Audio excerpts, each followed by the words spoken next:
नमस्कार दोस्तों। आशा करता हूँ आप लोग सभी अच्छे होंगे। दोस्तों, आपने कई बार सुना होगा कि पुलिस ऑफिसर्स जो है एफआईआर रजिस्टर करने से इनकार कर देते हैं। क्या उनका ये इनकार करना ठीक है या उनके खिलाफ कोई लीगल एक्शन लिया जा सकता है? आज की वीडियो में दोस्तों हम बात करेंगे जीरो एफआईआर के कंसेप्ट पर।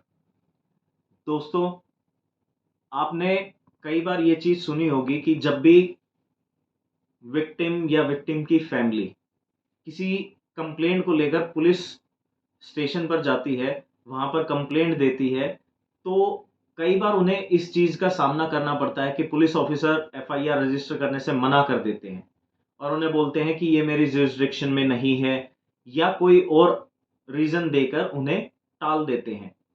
तो दोस्तों, हमेशा ये चीज याद रखो कि अगर कोई भी पुलिस ऑफिसर आपकी एफआईआर रजिस्टर करने से इनकार करता है तो उसके खिलाफ लीगल एक्शन लिया जा सकता है।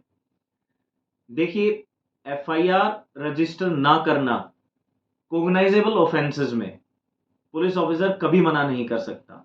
नॉन कोग्नाइजेबल ऑफेंसेस में पुलिस ऑफिसर पहले इन्वेस्टिगेट करेगा मैटर को, उसके बाद आपकी कंप्लेंट लेने के बाद इन्वेस्टिगेशन करेगा, उसके बाद अगर उसे लगता है कि एक प्रीमा फेसाई कोई केस बन रहा है तो ही वो एफआईआर रजिस्टर करता है। मगर कोग्नाइजेबल ऑफेंसेस में जैसे कि रेप, किडनैपिंग, थेफ्ट, इन केसेस में एफआईआर रजिस्टर करने से कभी भी पुलिस ऑफिसर आपको मना नहीं कर सकता। दोस्तों, 27 नवंबर 2019 को एक ऐसा ही इंसिडेंट हुआ जिसमें कि हैदराबाद की एक वेटनरी डॉक्टर जिसका गैंगरेप किया जाता है और उसे मार दिया जाता है 4 एक्यूज्ड के द्वारा। इस इंसिडेंट से पूरा India, entire nation was in under shock. The next day after this incident police जो है 4 एक्यूज्ड को गिरफ्तार भी करती है, लेकिन सेम टाइम पर 3 पुलिस ऑफिसर्स को सस्पेंड भी करती है। उनकी सस्पेंड का कारण क्या था?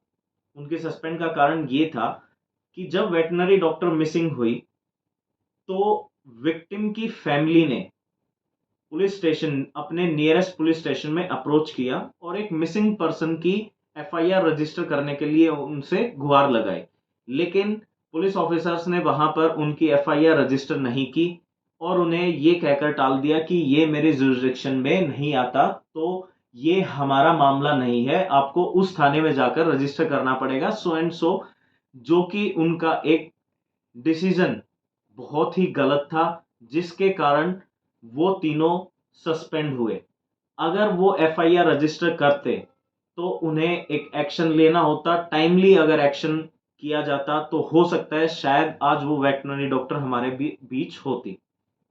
दोस्तों, सिमिलरली दिसंबर 2012 में निर्भया केस हुआ जिसके बारे में सभी को अच्छे से पता है, लेकिन उसमें भी यही एक चीज सामने आई थी। जस्टिस वर्मा कमेटी, इस केस के बाद, इस इंसिडेंट के बाद एक जस्टिस वर्मा कमेटी बनी थी जिसमें कि यही कमेटी का एक प्रोविजन आया था जीरो एफआईआर का। दोस्तों, जीरो एफआईआर एक्चुअली होती क्या है? जीरो एफआईआर वो एफआईआर होती है जब एफआईआर किसी कॉग्नाइजेबल ऑफेंस के बारे में कोई भी पर्सन पुलिस स्टेशन में जाकर बताता है तो उस इंसिडेंट के ऊपर एफआईआर रजिस्टर की जाती है।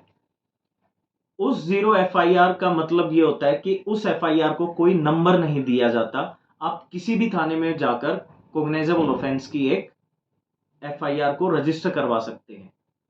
उसके बाद एफआईआर रजिस्टर होने के बाद पुलिस ऑफिसर्स क्या करेंगे, एक प्रॉपर जुरिस्डिक्शन, जिस जुरिस्डिक्शन में वो क्राइम हुआ उस थाने में उस एफआईआर को भेजेंगे और वहां पर उस एफआईआर को एक नंबर दिया जाता है।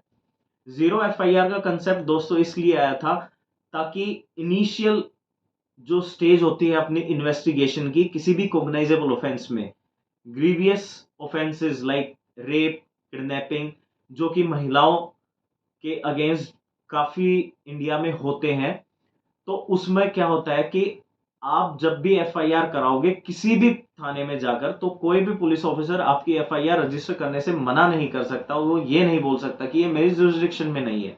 वो एक एफआईआर रजिस्टर करेगा, उस एफआईआर को वो एक 0 नंबर देंगे, जिसे 0 एफआईआर बोलते हैं। उससे होगा क्या, अब इनिशियल इन्वेस्टिगेशन स्टार्ट होती है, ऑफेंस का कोग्नाइजेंस लिया जाता है और इन्वेस्टिगेशन शुरू की जाती है। उसके बाद उस एफआईआर को वो पुलिस थाना एक प्रॉपर, जो जहां पर वो क्राइम हुआ है उस थाने की जुरिस्डिक्शन में उसे फॉरवर्ड कर देगा और वहां पर उसे एक नंबर मिल जाता है। दोस्तों, अगर आपके साथ आगे से कोई भी कॉग्नाइजेबल ऑफेंस होता है या आप किसी कॉग्नाइजेबल ऑफेंस के दर्शक बनते हैं, तो अगर आप एफआईआर दर्ज कराएंगे तो किसी भी थाने में आप एफआईआर दर्ज करा सकते हैं। आपकी एफआईआर को कभी भी पुलिस ऑफिसर मना नहीं करेगा कंप्लेंट को एफआईआर में कन्वर्ट करने में, और उसे एज ए 0 एफआईआर माना जाएगा और उसे दर्ज किया जाएगा। तो दोस्तों, आशा करता हूं कि आपको 0 एफआईआर का एक कंसेप्ट समझ आया होगा और एफआईआर एक्चुअल में होती क्या है। 0 एफआईआर भी सिमिलरली सेक्शन 150 और सीआरपीसी में ही आती है। उसी के तहत उसे जो है दर्ज किया जाता है और इन्वेस्टिगेट किया जाता है। तो आशा करता हूं दोस्तों, आपको 0 एफआईआर का कंसेप्ट समझ आया होगा और आप भी अब सतर्क रहिए, और कभी भी अगर आपके साथ ऐसी सिचुएशन होती है तो उसका डटकर सामना कीजिए। धन्यवाद।